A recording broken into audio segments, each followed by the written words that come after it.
Please begin. Hello everyone, my name is Harjot. I am from group 6. She is Kiran, she is from group 3. We have merged our both projects, aluminium air battery and zinc air battery. So today we are going to discuss about the background, introduction for both aluminium air battery and zinc air battery, how they work, our project outcomes, results, challenges, timeline and conclusion. So, and we know the demand of energy storage system is increasing day by day. Mostly the lithium-ion batteries are more preferable as compared to aluminium and zinc-air batteries. But lithium-ion batteries also suffer from low density, high cost, and safety risks. As Ajot told about the lithium-ion batteries that are currently dominating in the market has some issues. So we decided our project to go with the aluminium and zinc-air batteries that has the potential to overcome the issues which are faced by the currently preferred lithium-ion batteries. They have better energy density as compared to lithium-ion battery. In case of zinc, the theoretical energy density we can get is 1353 watt-hour per kg, and for aluminium it is around 1300. And in terms of cost as well, both zinc and aluminium batteries are cheaper compared to the lithium-ion batteries. They are environment friendly. The lithium-ion batteries possess some safety issues, and also due to the abundance of these metals, there is no supply issues for the zinc and aluminium batteries. But they also have some challenges, like they have poor life cycle, and energy efficiency is very lesser as compared to the theoretical energy density. So we are working on these points to improve the energy density and achieving high energy efficiency by changing the parameters. So what is aluminium battery? In this battery we have two electrodes, and aluminium is our anode and air acts as our cathode. So when the cell is completed, the oxidation reaction occurs at the aluminium metal, and it releases 3 electrons, as you can see in the reaction. These electrons are accepted by the oxygen present in air. This reaction makes the aluminium hydroxide, and due to the flow of electrons, it generates electricity. And the aluminium hydroxide that is produced in the reaction is get deposited on the aluminium metal, and it reduces the metal's efficiency to release more electrons. That is known as corrosion.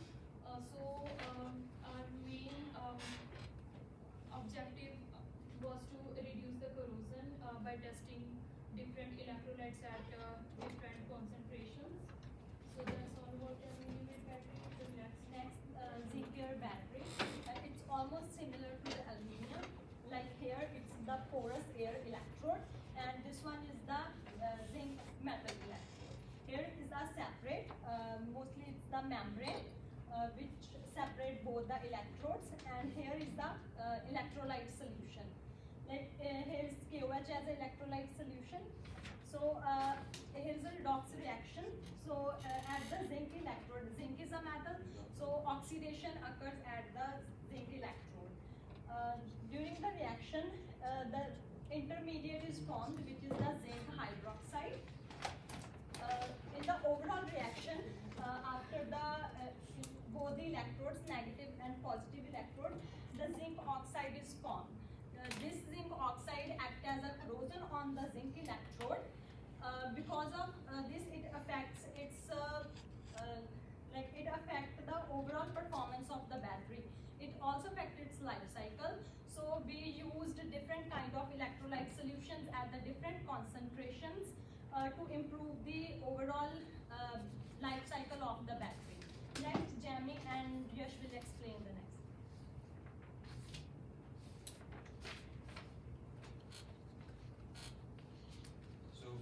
outcomes, like what we expected and what we achieved.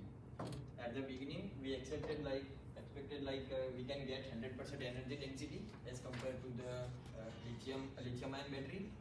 We thought like we will get more energy density, like other nickel ion or lithium-ion as comparison with lithium or nickel.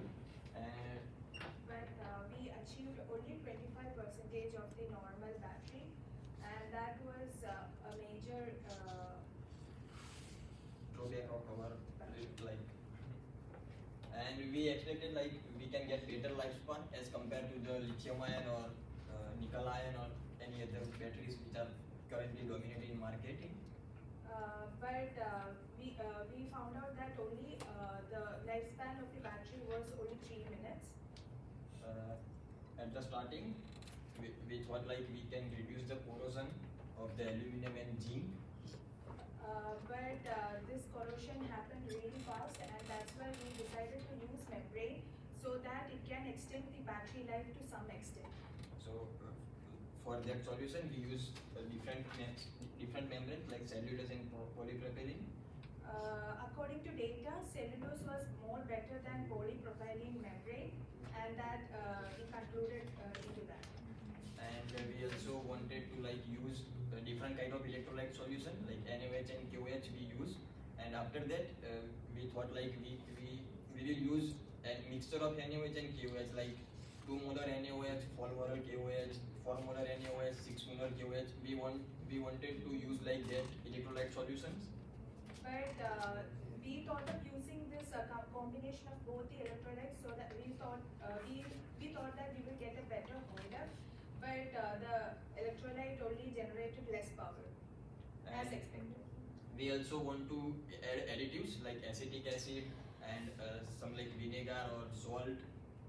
But due to the lack of time, we couldn't do that kind of things.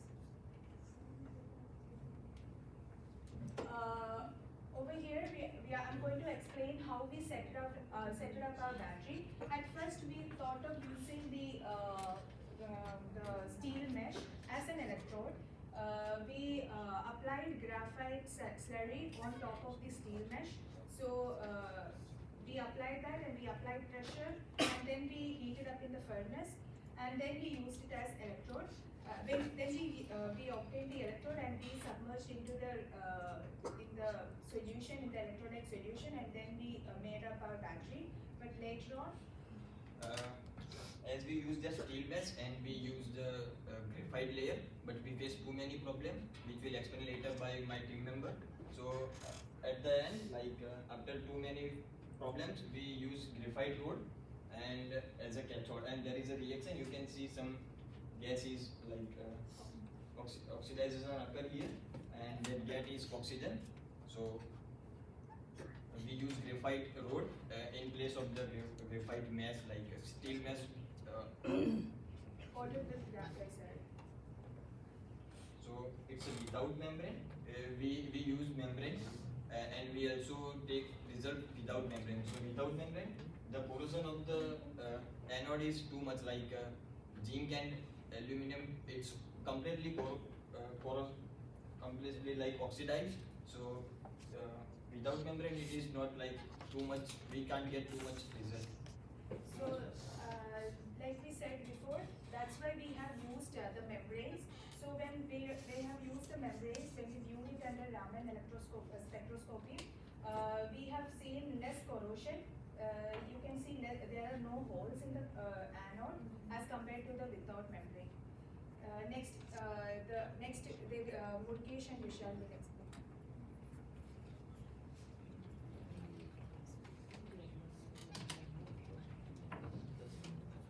So for the batteries, like everyone needs to accept like battery has to give a more power, and more power like a better lifespan, and it has to be like a replaceable or rechargeable or something.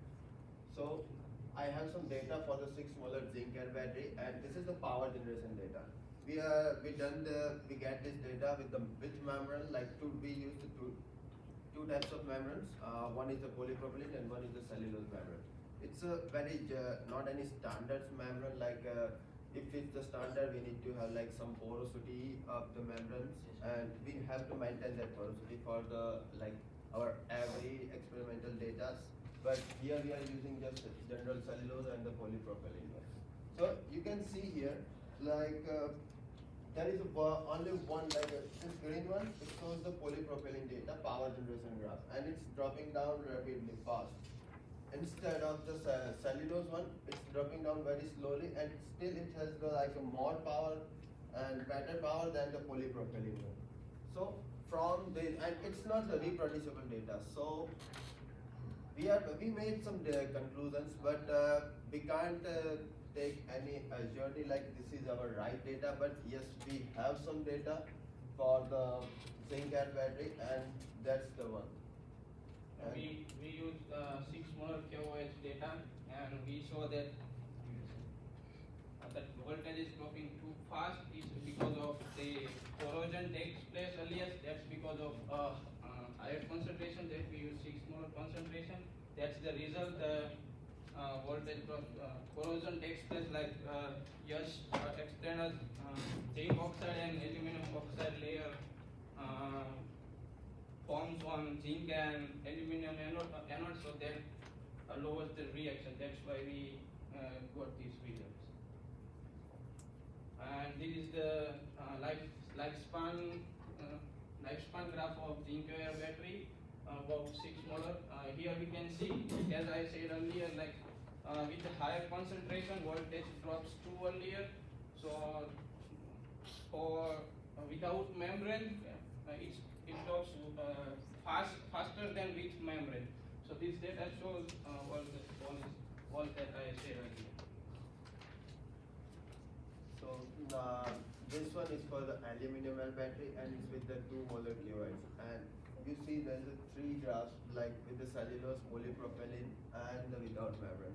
But after done this experiment, we made some decision like we are not using a polypropylene membrane for our next steps. It's because of like a polypropylene membrane, it's a hydrophobic one, and when the reaction starts, the dissociates doesn't enough space to transfer from the one anode to cathode side. Yeah, the porosity was the factor for the polypropylene one, so that's why we were not get with polypropylene, and we choose cellulose as our further testing. And for the 2 molar KOH, we have like a power data, but it's not the good. Like increasing with the concentration, like power generation it is increased, like as well as the power density and the energy density also increase with the concentration. But there is one problem as well in the aluminum. Like zinc in the KOH, it's not like aluminum is faster react with the KOH. Like when we just put the aluminum plate inside the KOH solution, the reaction occurs immediately, not like the zinc one. That is why zinc plate creates a passive layer on the surface after like everything like charging, discharging, and the whole reaction was done after that. That's why they create a passive layer. Here in the aluminum one, it's black carbon layer, and it's easily removable. We can like just rub it or wash it, and it will remove. And for the next one, like I have like 3 more charts, but I don't want to like bore you guys by explaining this all charts. But I just would like to tell you that like this is the 4 molar one with and without membrane with the aluminum one, and in that one we have like with the membrane one. This is the red, and it is with the membrane, with the cellulose membrane, and we have like some 70 seconds. It will last long up to 70 seconds, not much more. It's because of that we are charging these batteries on only 4 watt condition, like 10 volts and 400 milliamps. And when we are using any membrane, if it's the cellulose one or if it's the polypropylene one, we have to use more power. Like we done some research on the online sources, and we get it like if we have to charge our polypropylene with the polypropylene membrane, our battery, we have to charge our battery like with the more timing. Like right now we are charging about like 15 minutes. We need to have like at least half an hour for the battery, and or we need to use more power, like about 15 watt or something. And this is the 4 molar power generation, and here you can clearly see that this peak point is with the cellulose membrane, and it has the like more power than the without membrane.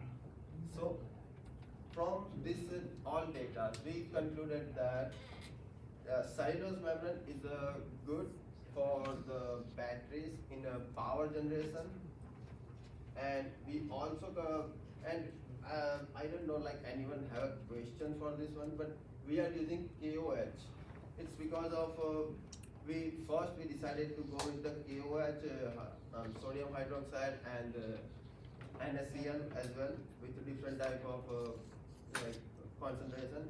But after we done the conductivity test on 3 of them, and we got like conductivity KO is data. better conductor for amongst all electrolyte solutions. And NaOH is also the good, but NaOH is for more like a power depth, more like a power density. We had we don't have much more time to like do with the NaOH data. So, but we done like one experiment only, not much more, on the NaOH one, and it gives like more power but lower lifespan. The battery lasts long up to like 45 seconds. That's what we got, and this is the 6 molar QIN. As well, we like trend for all the graph charts. If it's at the voltage versus time, or if it's at the voltage versus power, trend has to be the same. And in our all data, trend is the same, but it's not the reproducible. I'm saying again, it's not the reproducible, it's not the trustworthy data, but yeah, we have that data at least for the one time. And the next slides will be covered by the Deepak and the Ritu.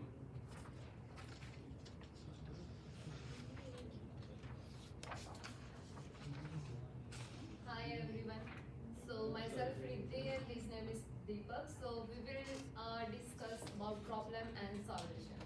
So as we all know that in science, without the challenges, we cannot get the accurate result. So first thing we have faced the leaking problem in cell. And that will be overcome by just the tape, normal tape, and that tape around the cell. Okay, and then after we have done this challenge, and then we were facing again a pressing problem. So these two problems we overcome by a single step, by clicking that step. Pressing problem, graphene modified electrode, and oxidation of steel mesh problem in furnace. So this is the problem where we have to make the cathode, and we tried many times, but it didn't come out. So we removed this step and just use a normal graphite road. Then after we have get the all battery cell and all, and we have reproducibility of data, but I don't know why we got a different result. We didn't get the reproducibility of data because we have to put same condition throughout the experiment, which is not possible because we have to make a different concentration every time, and that is not standard. Further, the aluminium plate that is not standard. So these things contribute towards this problem, and this problem remains the same. We didn't get any result. And that day we have realized that our challenges are more than our solutions. So now I'm talking about timelines. So we have decided, like we have distributed our work like differently. So first week we have planned for project and distributed work, like what we'll do in next week. Second week we have prepared a battery on lab scale, and then after we got the instructor like motion, and then he explained all the things like project aim and our work according to his guidance. He's really helpful because as you all know that we are not from the physics and this kind of background, we all are from biology, but he is very helpful for us. Then the fifth and sixth week we worked on zinc battery and we merged the company together, and Rugesh and group number 3 helped us a lot. Then after now there's last 2 weeks we are focusing on aluminum add battery with the 6 smaller KOH, and we are writing lab reports and scientific all the final presentations. So that's it, and the conclusion will be explained by this. So to conclude, we have to go stepwise. First, with membrane and without membrane. Without membrane, we get good results because ions are moving fast, but the corrosion rate is very high. So to slow that down, we use membrane. Then in membrane, we use 2 types of membrane: cellulose and polypropylene.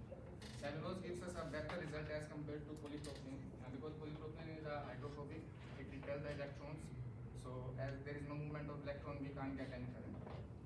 Further, if we have to conclude between aluminium and zinc, I can conclude that aluminium is better than zinc because aluminium belongs to p block element. It gives 3 electrons, so we get high electron density and everything. And zinc is d block element. The last electron goes to d orbital, so it can give only 2 electrons. So due to this electron difference, aluminium is much better than zinc. Thank you.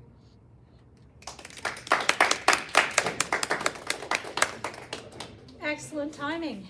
Questions from the audience?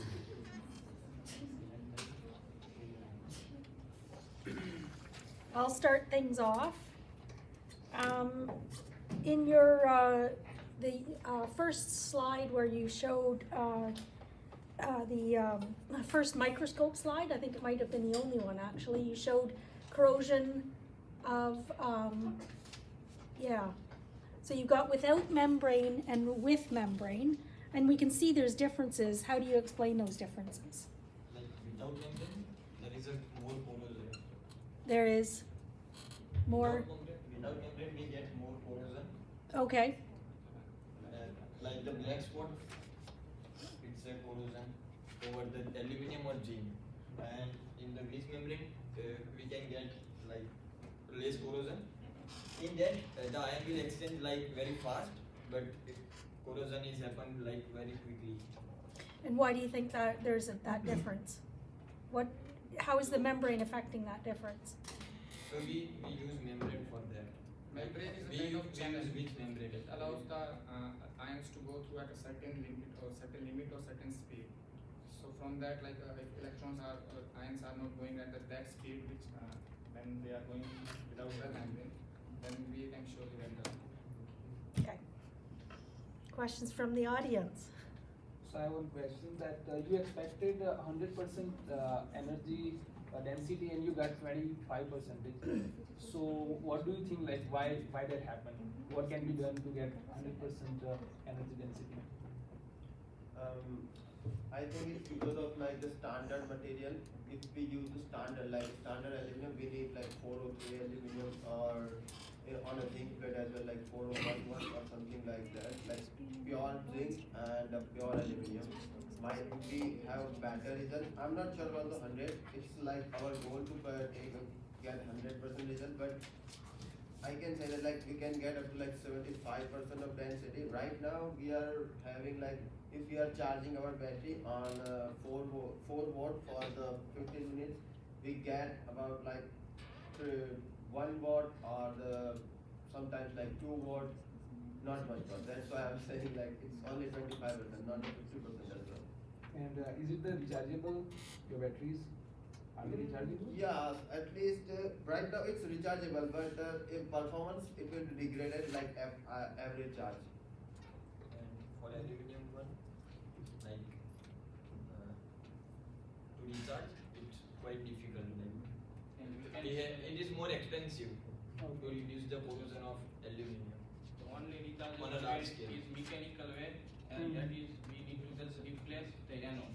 Yeah. Like zinc plate, when it corrodes, then we need to replace it. That's the only way. So like replacing anode and cathode Yeah. again and again to recharge it. Yeah. So it's a single time use for the anode. Or for the aluminum, we can like remove the layer. We just easily like wash it and rub it, and then it will be good. Oh. And for For the aluminum, it's good, but for the zinc, if it completes the passive layer, it can't remove it. So it will be We need expensive to for. replace it only with the zinc. We can remove it, but it's possible. Alright. Okay, thank you guys. Unless there's other burning questions. And then our final group, group 4, can go up and get their stuff started while the rest of us complete our assessments for group 3 and 6. Bye, Jared.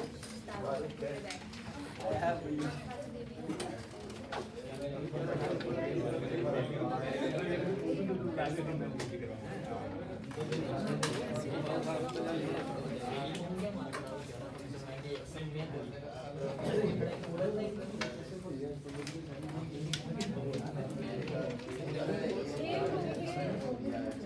ओए, further step, why?